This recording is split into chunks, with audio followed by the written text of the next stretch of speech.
আমি আজকে দুধে পিঠা ভিজাবো। এখানে গুড় দিয়েছি, খেজুরের গুড়। আর এই যে পিঠা কিনে নিয়ে আসছি। তো পিঠাগুলো গরম ছিল, এজন্য আমি এগুলো ঠান্ডা করতে এভাবে রেখেছি। এর ভিতরে অল্প একটু পানি দিয়ে দেব।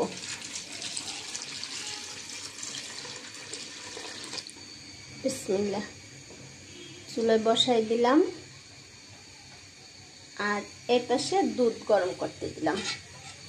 দুধটা জাল দিতে দিছি। দুটো তেজপাতা দিয়ে দিলাম আর দিয়ে দিলাম দারচিনি আর দিয়ে দেবো একটু লবণ।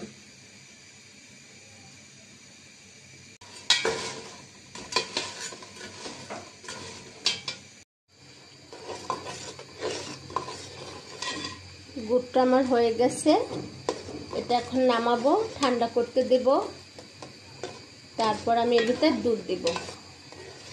গুড়টা যদি ঠান্ডা করে না দেই তাহলে দুধটা ফেটে যাবে। এটা এখন আমি নামিয়ে ঠান্ডা করে নেব। তারপরে এর ভিতরে দুধ মেশাবো। এই যে দুধটাও ঠান্ডা করে নিয়েছি, এখন গুড়ের সাথে দিয়ে দেব।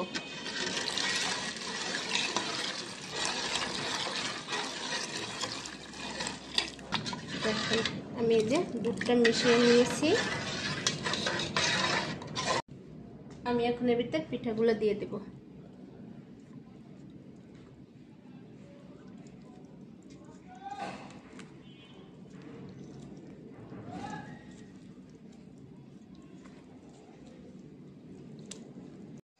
এই যে পিঠাগুলো সব দিয়ে দিলাম। এখন আমি এটা ঢাকনা দিয়ে ঢেকে রাখবো।